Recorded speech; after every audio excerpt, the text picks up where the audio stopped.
Today we're going to be looking at section 3.3. We're going to be applying the principle of CP/CTC, and we're going to recognize some basic properties of circles. So let's dive into some proofs. Once again, having a picture sketched so you can mark it up is going to be important. We are given the following. We are given that the segment of FH bisects the angle GFJ. Now, with that given information, we are going to be able to expand on it. Because we see the word bisect, it's a vocabulary word. Bisect means to divide into two equal pieces. If we look at the angle, there's an F in the middle. That means that F is the vertex. So over here at F, we should be creating two smaller congruent angle Fs. Well, if you look at the letters, that would be the angle of GFH being congruent to the angle of JFH. Okay, so then I know that that is going to be the case. Now I want to come up with an if-then sentence. So remember, the if part is what we are given. Okay, we are, and I'm sorry, what we're trying to prove is that we're going to say JH there. Okay, so notice that the G and the H are first and last, and the J and the H are first and last. Okay, so what we're given was that we had a segment bisect an angle. So if a segment bisects an angle, and now the then part is what we're concluding, then the angle is divided into two congruent angles. And I'm going to mark my picture up with those two smaller angle Fs. Okay, we can't expand on that any further, so I'm going to move on to my next given. We are told that angle G is congruent to angle J. That is given information. And I'm going to mark up my picture with those angles a little bit differently than how I marked those smaller angle Fs. All right, I can't expand on that any further. I've run out of givens. In order to get congruent triangles, which is what we're going to have to do, even though we're trying to prove segments congruent, remember, we can't just assume that segments are congruent. So if I can get triangles congruent, that's going to allow me then to get any other parts of those triangles congruent. So if you notice, these two triangles share a side. They share the side FH. So I can say that the segment FH is congruent to the segment FH. And remember, this is because of the reflexive property. We can have segments or angles congruent to itself because of this reflexive property. So I'm going to mark my picture. Now I have three things marked in my picture. So if we look at how the markings are, that is going to give us enough information to prove that we have congruent triangles. So the triangle of GFH is congruent to the triangle. So because I named it GFH, I'm going to follow the markings. G is congruent to J, so J has to go first. F has the same markings, so the F's have to go in the middle, and then H is going to go last. If you look at the markings, it's because we have two angles right next to each other, and then the side is not in between them. So it's angle, angle, side. If I go and look through my proof, where were my congruent angles and segments? Well, step number 2 is where I have a set of angles congruent in my triangles. Step number 3 is my other angles. Step number 4 is my side. So notice that step number 1 didn't state congruence, so that's why I'm not using one of those numbers in my justification for angle, angle, side. Now that I have congruent triangles, remember, any other pieces of those triangles are congruent. So we're able to go to what we're trying to prove, that the segment GH is congruent to the segment JH. And remember, that's because of CP/CTC. Corresponding parts of congruent triangles are congruent. We can only use that after we have congruent triangles, which we came up with in step number 5 when we had congruent triangles by angle, angle, side. Let's take a look at another one. So notice that we want to sketch the picture so we can mark it up, but we're given circle O. And remember that point there tells us that that is the center of the circle. So if we take a look, that's something that we're going to be able to expand on. If I have a circle, remember inside the circle, from the center to a point on the circle is a radius if we connect those points. And all radii are congruent. So from O, notice that it goes to point J on the circle. It goes to point L on the circle. It even goes to point K on the circle. So it looks like I have 3 radii. So I can say that the segment OJ is congruent to the segment OK, which is congruent to the segment OL. And once again, all those segments are radii, and all radii of a circle are congruent. So then I can mark that up. So I'm going to give each of those 1 tick mark.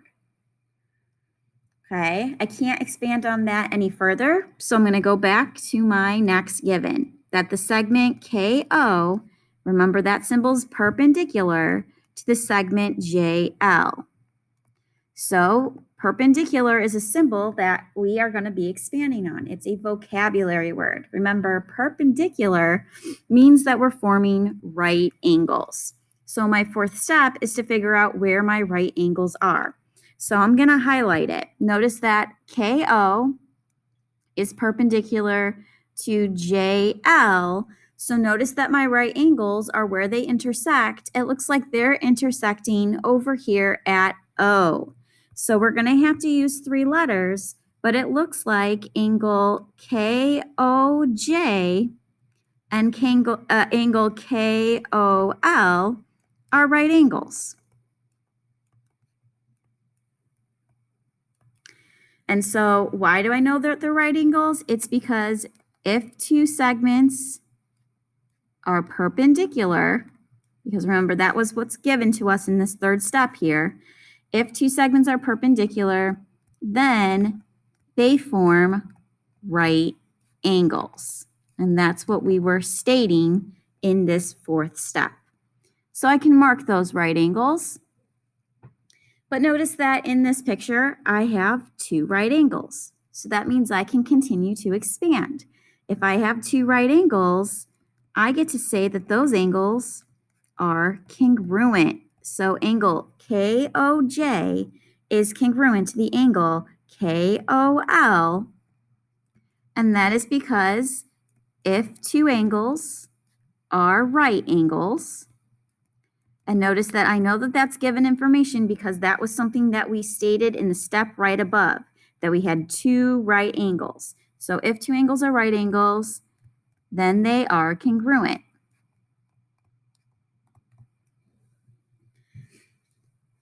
All right, notice that we are trying to prove that we have 2 segments congruent. We want to try to prove JK and LK congruent. Well, I can't assume that. Notice that within the circle we have triangles. If I look at the picture, I do have 3 things that are marked in my triangles. So I can go ahead and say that the triangle KOJ is congruent to the triangle KOL. And if you look at the markings, we've got 2 sides and an angle. The angle is included. So that's side, angle, side. So if I look back through my proof, I want to first find where my segments were congruent. So that looks like step number 2, I have congruent segments. My angles that are congruent, well, that came all the way in step number 5. Where was my other set of congruent segments? Well, because all 3 of those were radii, I get to go back to step number 2. That's why all of those were congruent. Now that I have congruent triangles, that is enough then to go to our final step. We are able to prove that the segment JK is congruent to the segment LK. And once again, that's because of this concept of CPCTC. Corresponding parts of congruent triangles are congruent. I got congruent triangles, which allows me to then state any other pieces of the triangles are congruent. Okay, I would suggest that you sketch this picture so you can mark it up. And I'm going to start going. So we've got the segment PR is congruent to the segment PS. That is given information, and I'm going to mark it in my picture. PR is this segment, PS is that segment. So they are congruent. I cannot expand on that any further, so I get to move on to my next given. I know that the segment PR and the segment PS trisect the angle of QPT. Well, I can't mark anything yet in my picture. However, trisect is a vocabulary word. So we are going to continue with this. If I have a trisected angle, notice that the angle that's being trisected, its vertex is at P. P is up here. So that means that we should have 3 smaller congruent angle P's. So if I'm looking, angle QPR is one of those angles. That's congruent to the angle of RPS, and that's going to be congruent. So then notice that if you're looking at like what we're trying to prove, notice that Q and T are in the same spot. The P's are in the same spot. The R and the S's are in the same spot. So I know that when I'm naming this other angle, I'm not going to want to put the S first because S is not congruent to Q that I put congruent in the first angle. So I want to say angle TPS. Okay, and why do I know that those are congruent? Well, if 2 segments trisect an angle, then it divides the angle into 3 congruent angles. And I'm going to mark all 3 of those angles the same. All right, I cannot expand on that any further. I'm going to move on to my last given, that the segment PQ is congruent to the segment PT. So PQ, I'm going to give that 2 tick marks. Over here, PT, going to give that 2 tick marks.